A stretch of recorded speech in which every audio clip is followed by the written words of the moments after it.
So if any of you want to know more about restoring an old home and want to know more about what goes through the mind of people that restore homes, today I have an interview with the restorationists that worked on Andrew's home in Chepachet. The home tour can be seen on another video, and I think that you'll enjoy this. Welcome to the channel. I'm here with Roz from Angel House Designs. And what are we doing here, Roz? We're here in Chepachet, Rhode Island today to look at a house that is undergoing restoration, almost complete after several years in process. We've been following it for a couple of years with our wonderful client Andrew, who has been working on this house while living in it, and it's a labor of love for him. So we have been so excited and honored to be here to see the house and talk to Andrew about the work, and also the two restorationists who are expert restorationists who have worked on this house.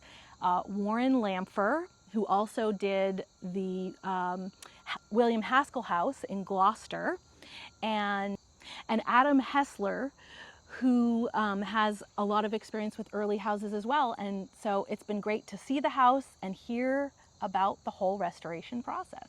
Warren Lampher, and I live in North Situate, Rhode Island. And I've been in this industry since 1981, where I started on my own house. And this caused me to take a leave of the original job I had from Midwest and worked for myself, and I'm still here. And I just got involved with this for Andrew, and we fell in love with this building, and we're going to be making another beautiful 18th century house for somebody in this future. So anyway, I'm addicted and I'm here. And tell us about you.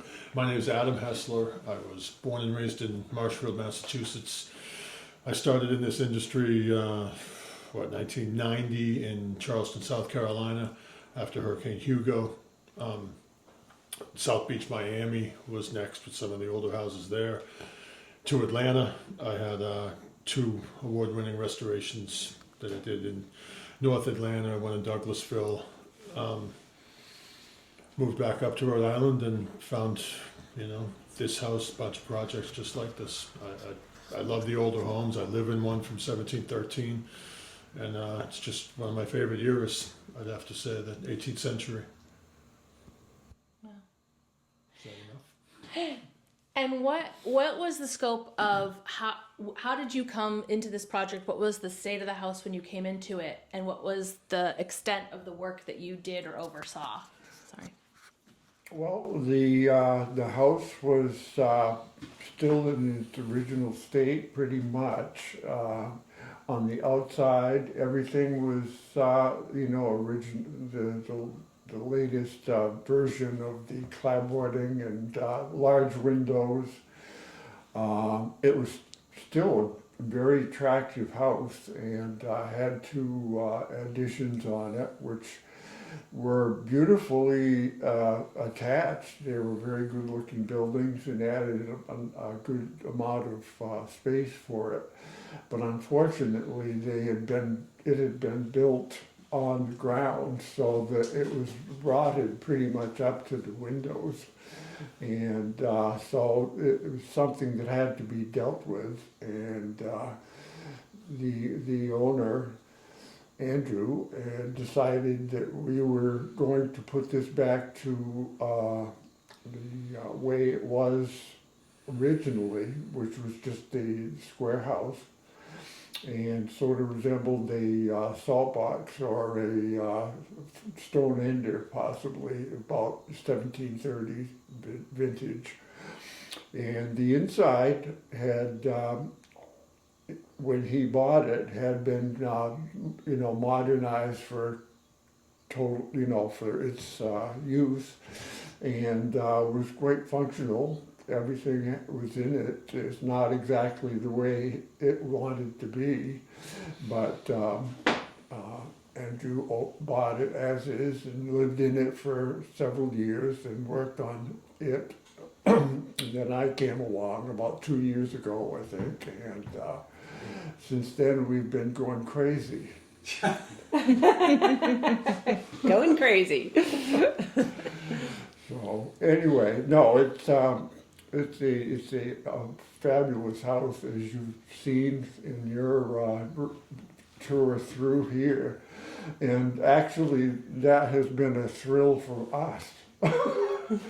It was, the owner got involved and got cleaning it. I mean, we had to clean all the stuff up that we had here, which is built into huge piles. But the place looks absolutely fantastic, thanks to his last details. Adam, where was it when you came into it, and what were the things that you worked on? When I came last year in June, the additions were gone. Warren had all the windows in. It was ready for siding. The roof was completed. The cedar roof was completed. I did the cypress siding and basically left at that point. And then a few months later, Warren needed help with some of the shoring of the basement, the stiffening of the house essentially. And so we did all that beamwork you saw in the basement. It was livable at that point, but it soon wasn't. We took the kitchen away.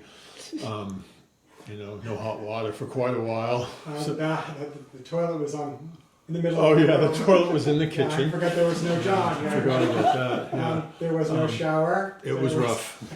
Yeah, it was rough. Since then, I mean, obviously, it's come a long way. A lot of the finish work was done. We did the attic, turned it into an actual room, usable room. Heat and air, septic outside, all the modernization of all the systems, modern heat, fireproof, red cedar, forever roof, cypress siding, will never rot, low E glass that's single pane and rippled, so it really fits what we're trying to accomplish with the house, to make it look original. We kept every part that we could that was original to the house. If we didn't restore it, we replaced it with something just like it, or we manufactured something that matched. An example is, of course, the surround behind us was reclaimed from another building and fitted here, and it basically looks like it grew there. Same with the second floor surround, was from the same house, fit like a glove.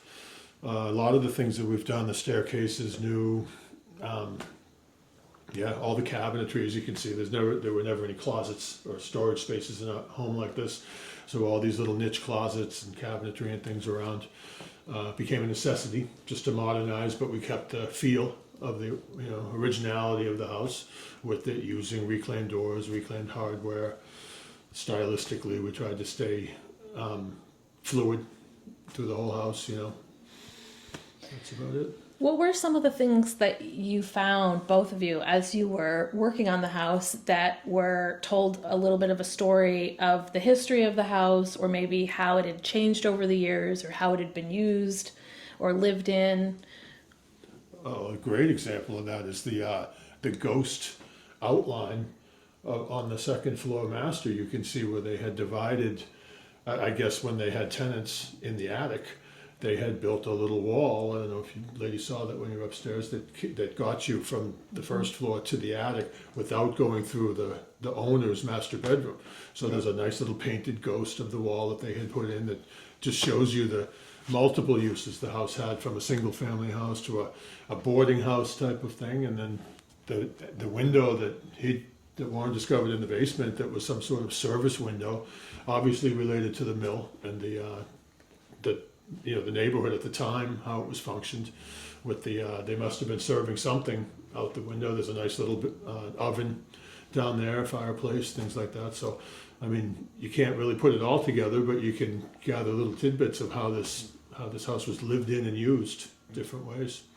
It also looks like there were a lot of rooms in this house too, so that means it was full of people. It was very, very much lived in. Go ahead.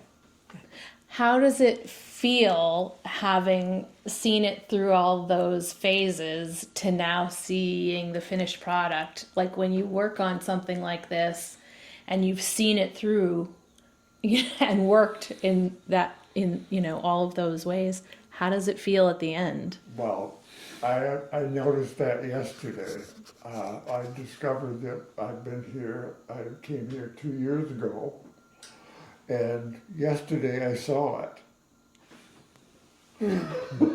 It's true. And it was fantastic. It is a great feeling of accomplishment considering the pieces that were missing, the vital pieces that make the house what it was and what it should be, were gone. Now they're back.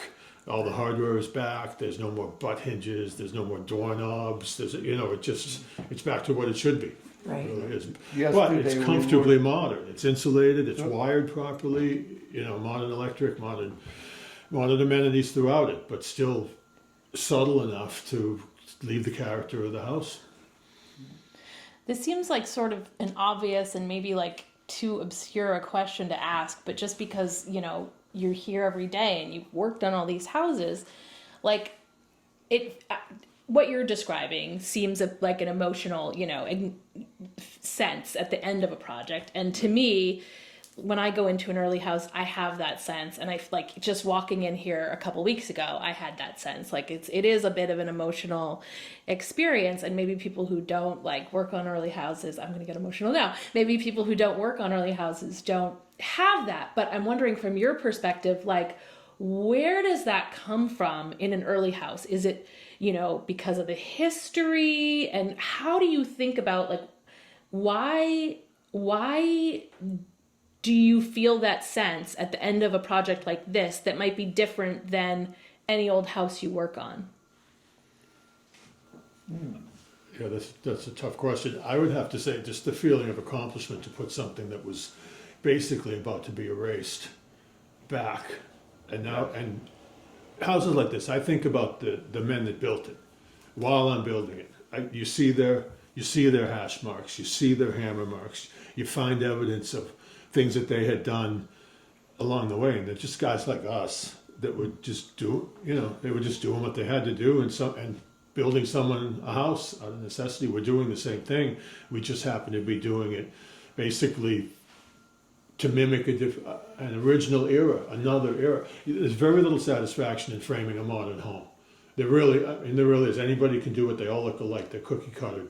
Something like this, it was built specifically for this spot by people, for the original homeowners. They knew what they wanted.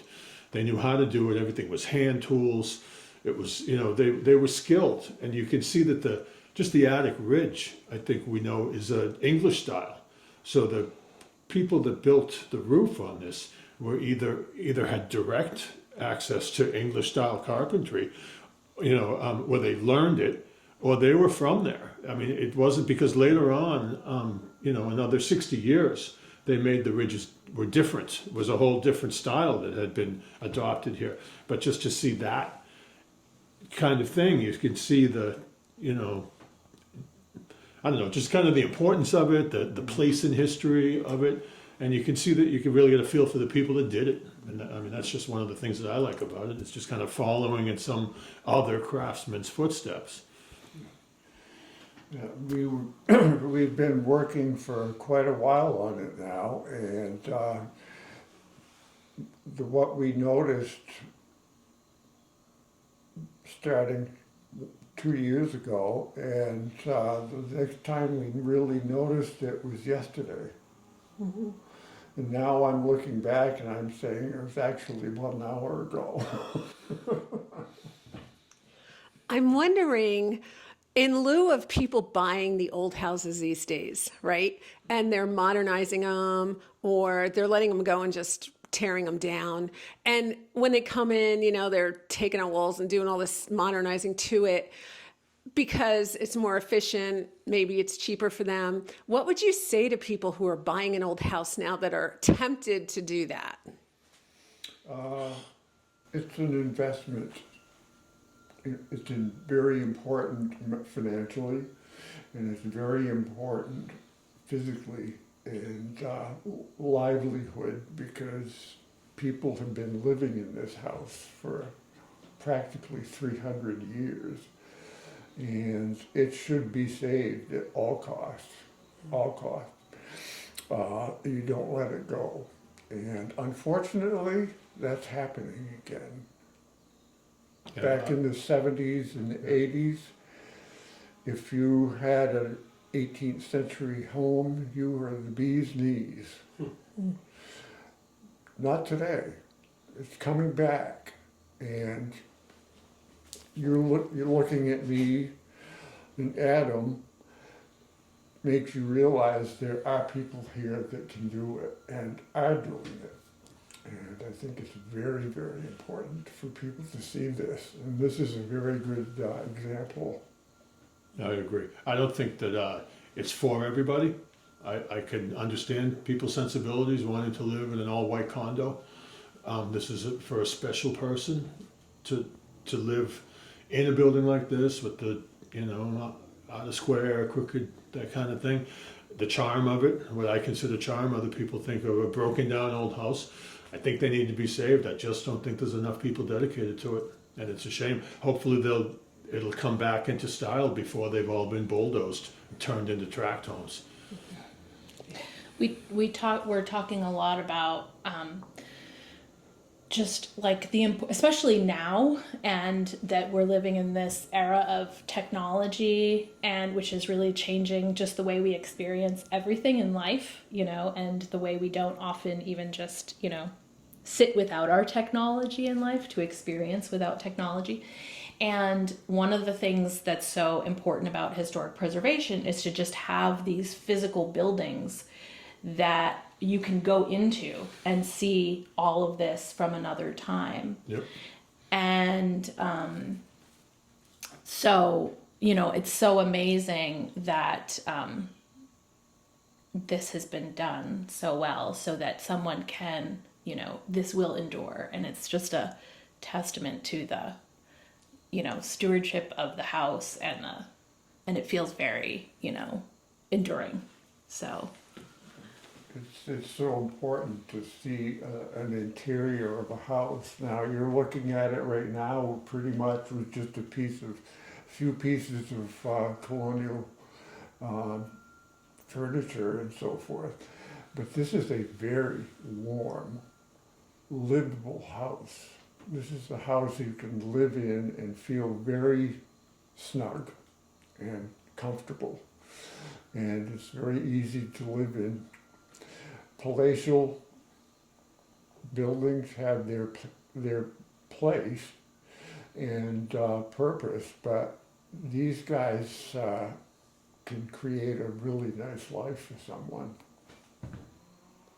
Plus, the village we're in is a walkable village. It's got everything that a city would have right here and within a few blocks, and the whole village is friendly, accustomed to this lifestyle. There's everything you could need within walking distance. It's a great little alcove of sort of historic old life. We've got, the Historic Commission is at the end of the street with their museum building. We've got the Door Rebellion down the road. You can walk to the post office, supermarkets, restaurants. Everything is right here with the antique stores, all in a little self-contained, protected community. It's got bylaws, and it's going to stay like this for quite a while. And there are people in the town that are actively fighting the modernization of it, and they're winning. We're keeping out the Cumberland Farms, the extra gas station, the bright pink houses.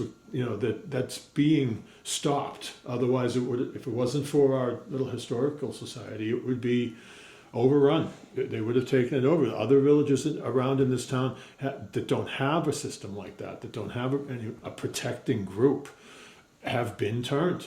Now they're breweries. There's things that don't belong in what is a quaint village. And this is it. It's quiet. It's nice. The schools are nice here. It's a well-funded town. So it's clean. It's just a great little place. The house is in the perfect spot. right there. Chepachet loves its history. They do. They make it. Well, we had the Door Rebellion. We claim a lot of, there is historic things. We had the first elephant in the United States killed here, unfortunately. That was brought. I mean, that claim to fame here. Betty the Learned Elephant was killed here, and she's buried nearby. She was tanned by the people that owned this home in this tannery. They tanned the leather from the first elephant in the U.S. here. Betty the beloved elephant? Belly the Learned Elephant. Oh, the learned She elephant. could count. What, Like a why horse. was she here? Yeah. The guy that brought her here would, I think it was 1816, I think. He had 2 elephants, and it was about I think it was a little later, but not much. Yeah. Maybe 1820. Yeah, he Early. paraded them. He came up, started in the south in the winter, brought them from town to town, charged people to see them. It was an extraordinary event, as you can imagine. I've never seen an elephant before, and she was here staying overnight at the town called the Town Trader, at a store, called the Town Trader. In the apartment above, I actually restored that building and opened what they call the elephant window, where the owner of the elephant was staying when he witnessed the shots. So there's a nice plaque to Betty on the bridge, a nice memorial plaque, and there's also another statue of her, essentially a memorial behind the town hall for Betty. And they have an elephant remembrance day. We had a big parade when the plaque was dedicated. Things like that. Had a baby elephant in the parade. So the town feels bad, and the sign on the bridge is actually quite entertaining the way it's written, because they didn't quite call them out as murderers. They said that diverse hands conspired to take the life of Betty the Learned Elephant. Wow. But she was here. This is a tanning yard owned by the family, and I think the story went is that there was a discussion about whether or not the individuals involved didn't pay their entrance fee to see her, or whether or not there was a discussion about a brag that her hide was so tough that no bullet could enter it. Because remember, she was the second elephant in North America at the time, and the first elephant was, interestingly enough, owned by the same man. So before the invention of the circus, which in one sense protected animals like this by collecting them together, this was an independent act, and therefore she was vulnerable as she was going from place to place to people who might have wished her harm.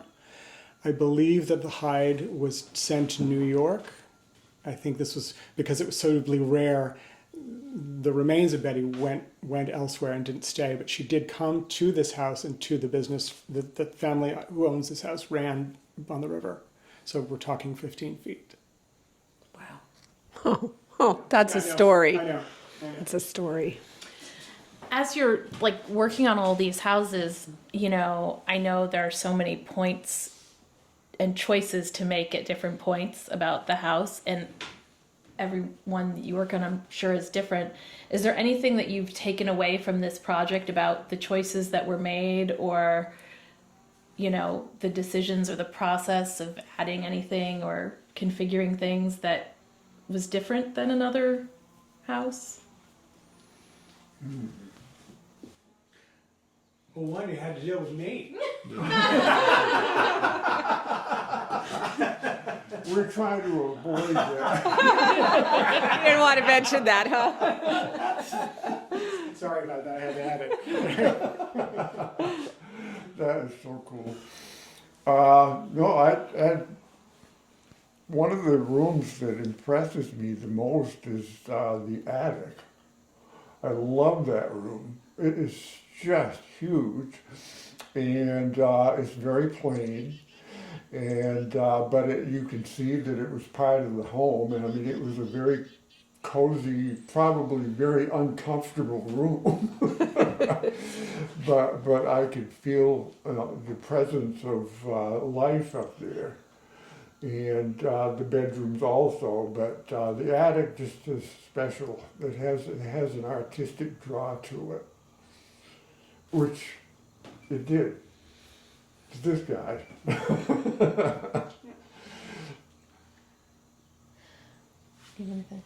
Well, thank you guys so much, and we might circle back to you again at some point. in the future.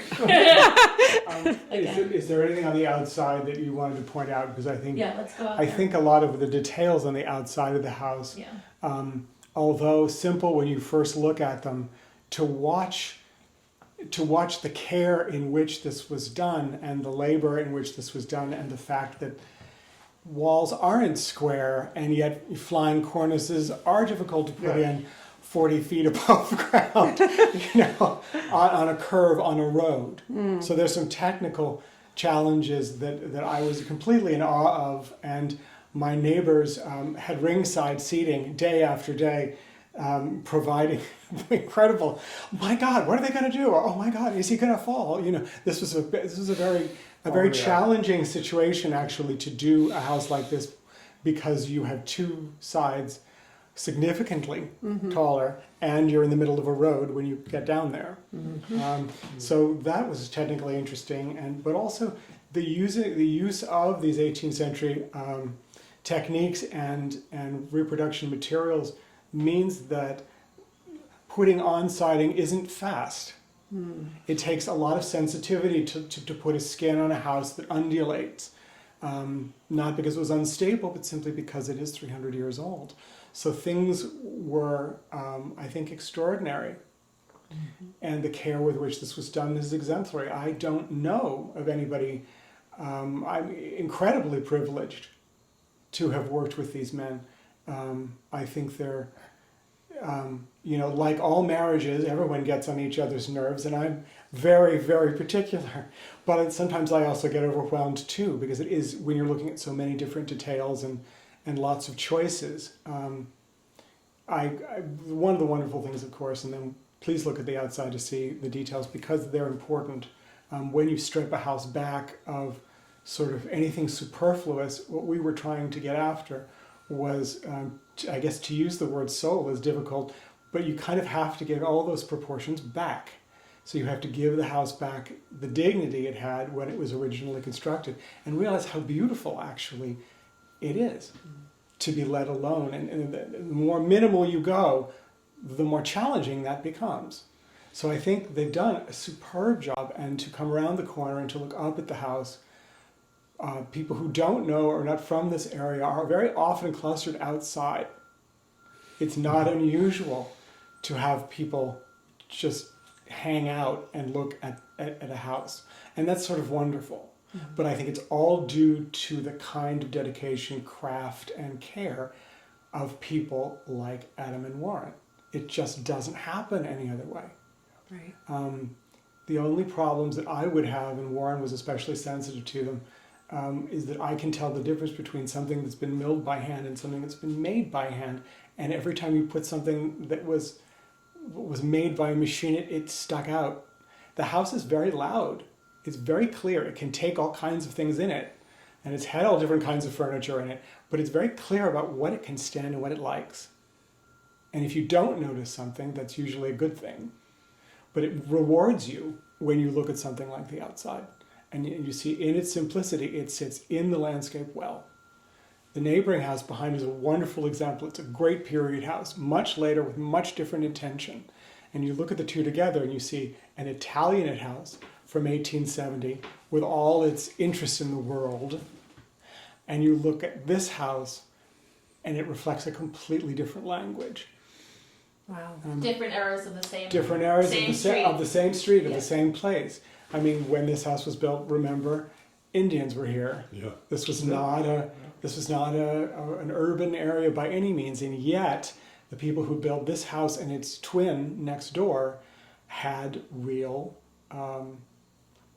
They had attitude. There was something going on here. Proportions are not modest, but the house is. So you have a very wonderful dynamic. You'll see it on the outside. Well, let's go look at the outside. Sounds like a good idea. So to Andrew's point, when we go outside, if you can talk about the challenges that you maybe faced with some of those things and the choices for the material. This is my newborn brother. By the way, how many people really worked on this house? Two. Wow. Looking at him. I'm joking. No, but other than, you know, Subs. electricity, Yeah. plumbing, I mean, all that, we depend on others for that. But we try kind of keep an eye on the aesthetics. Yeah. And we're both fussy. That's good. We're gonna have to talk a little louder out here, so because of noise. Yeah. Okay. Okay. So tell us a little bit about the choices you made out here with the materials and whatever you did, and what were the challenges or the factors that, you know, were different for this house. Well, one of the most important things is that what we put up here, we want it to last a long time. And so we started with what was the wood we used? Cypress. Cypress, yes. And this is superior to even cedar. And this will be standing for a long, long time. All the windows, the frames, those are all also, and we put the glass that's in here is new, modern, invented glass that actually has ripples and bumps and ridges in it, so it looks very, very truly like old glass. It does. But it's very hard, very, very durable, and very interesting to look at. It sparkles at you. And it's low E, so Yeah. it can be used. Even though we're in a historic area and we're allowed some deviations from modern code. This state, for example, wants you to have a double pane insulated glass on most things, and they would approve, the Historic Commission would approve such a window because out of necessity. Warren was able to locate a glass that has a low E, so we were able to actually keep the original look that we want and actually provide the efficiency that we need. Okay, let's talk about, Adam, let's talk about what you did to put the siding up, because I find that fascinating. I did have someone help me with that. Okay. I had an employee for that. Everything's cut at a double bevel, so it's rain resistant. As you can see, it's a 22 degree on one side and a 45 overlap, as opposed to any kind of a butt or a backer on it. So it's it definitely runs off. Yeah, it gives an appearance of looking like a skived joint. It looks very realistic, and yet it's much more durable. And then they're handmade nails, Canada. I think you got those. No, right? no, actually, those were made New York. though in Connecticut. Oh. But with the chestnut planked walls, you basically can't hammer a nail into them. After 300 years, they basically like steel. So we pre-drilled for each one, and then the nails that he chose have a special shoulder on them that's wider than the hole we drilled, so they hold better. They won't necessarily pull out. The rust was intentional. We wanted the rust lines. What else? Every part of it is cedar. It is wrapped. There's a moisture barrier behind it, a modernized moisture barrier behind it. And as with the windows, there's a water shield above the lead that you don't see. So we've got a mix of modern and old in it just for efficiency and for sealing. Do you have insulation?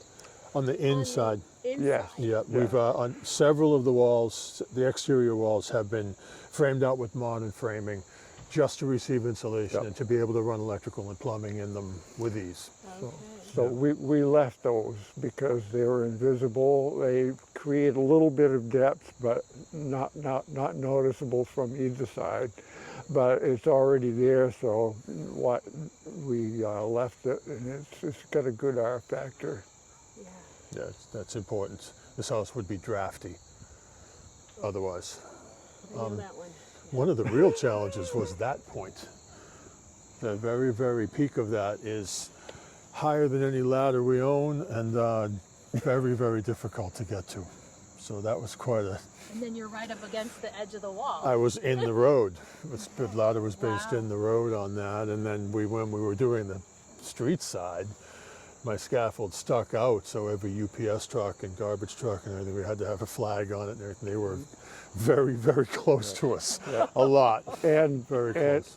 And also, I was alone at the time, and I was putting windows up, even at the gable end of the, Yeah, and the neighbors were watching me 24/7. I think that just knowing that made me feel safe.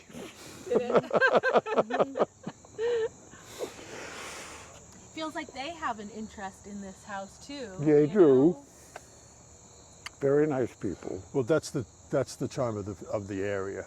The people that live here they're into it. There aren't any. You can see all the homes. They're all well kept, especially in this little area. They're not. There's only one rental and of 5 apartments, and it's in excellent condition and maintained properly. So again, you have to give credit to the Historical Society for keeping it like that, making sure that no one is doing anything silly, the way they would if people are to run wild. Yeah. You know, they can ruin a neighborhood fast. And and everybody mows, everybody paints, I mean, they really do keep it up. The whole little village enjoys that part of it, of living in the village. They take care of their properties here. Yeah, well, and even outside the village, which not the incorporated part, there's still houses where people maintain it just as if they were under the same bylaws. So, I mean, it really is the charm of the town. Even when this place hadn't been worked on, Andrew was out there with his weed whacker mowing the entire lawn with it every few days or a week, so even that was kept. So what's next for you two? Retirement. Retirement? Really? No, Warren? no, I don't think so. no, I'm He's not. gonna come to my house next. Well, I was thinking my house a little closer. Oh my gosh. No, I'm 78 and I'm still plugging. Hey, keeps you alive, right? Yes. Yeah. How about you, Adam? I'd just like to take a few days off. Would you? Yep. That's all. It's just a simple request. Just give me 3 days in a row. That's all. Well, And been thank right back to it. Thank you for taking the time with us today. Thanks. You Oh, guys this have is a wives pleasure. to get back to celebrations. Yes. You No, gotta keep the wives happy. this is a very important property, and we're glad, like you guys, are so interested in it too. This is infectious, and hopefully it will pass on to people that are watching this right now. I hope so.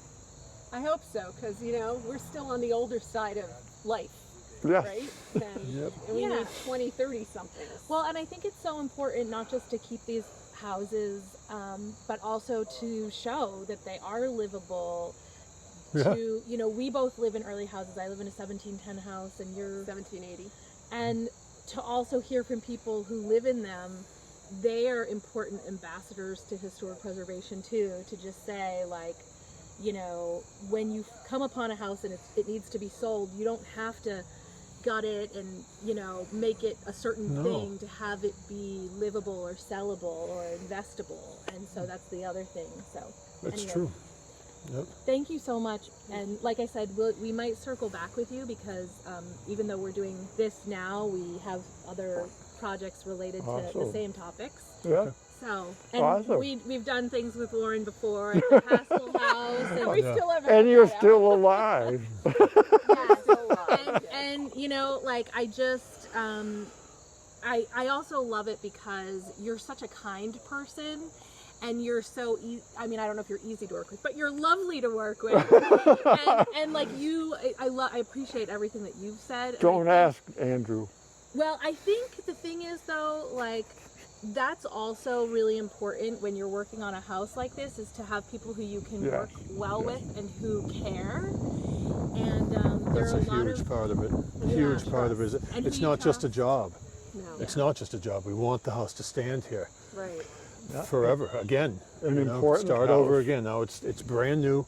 It just lived 300 plus years. It's going to do it again. 100 more. Yay. Yay. Good. Yay. Thank you so much. Thank you. Awesome. Ladies. The actual steps, the process has to be like rediscovered almost. And a lot of it's new. It's not like it's, like we know everything. We find things every day that we question or have to think about or discuss. Try to get it right. Find out if it's acceptable. Everybody's got their own idea of what it's supposed to be. Yeah. And then you try to find what the homeowner needs, what the house needs, what the materials you have to use, and expense. You always have to think about expense and time. There's a lot going on. It's not just your normal start framing a house on a concrete foundation. Oh yeah, you can't just slap it up. No, you really can't. I mean, and you would think that there would be aspects of it that would be simple, that would be modern, but they're not. Everything stems off the last thing, and it predicts the next thing. Yeah. You know what I mean? It's not just an A to Z plan. And nothing fits.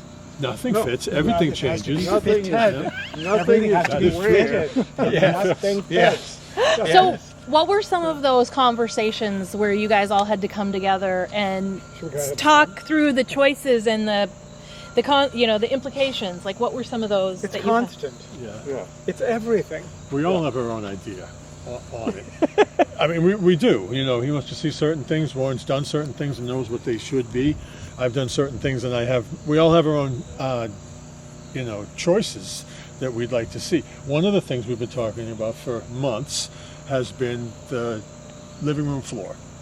It's a beautiful floor as it is. It could be gorgeous another way, but do you take it, I don't know, in sort of a modern way? Do you modernize it? Do you stain it? Do you oil it? Do you do something like that just to make it look nice? Or do you let it be what it is naturally, what it has become? And we've had this discussion multiple times. What gets painted? Because some of the floors were previously painted, so there's nothing you can do. I'm for the oiling. I am too. That's where I stand. I would like to see it oiled because my house has those floors in it, but somebody before me sanded them glass smooth. So the color is gorgeous, but that undulation is gone. So it's not ideal to me. I would like to have his floors my color, and then at the same time, he's in love with the age of it because it shows its history. It shows everything that it's been through. You can see the traffic patterns where the paint's worn off. You can see where they had things nailed, where furniture was. I mean, it shows everything. And it would be impossible to sand that floor down without losing it.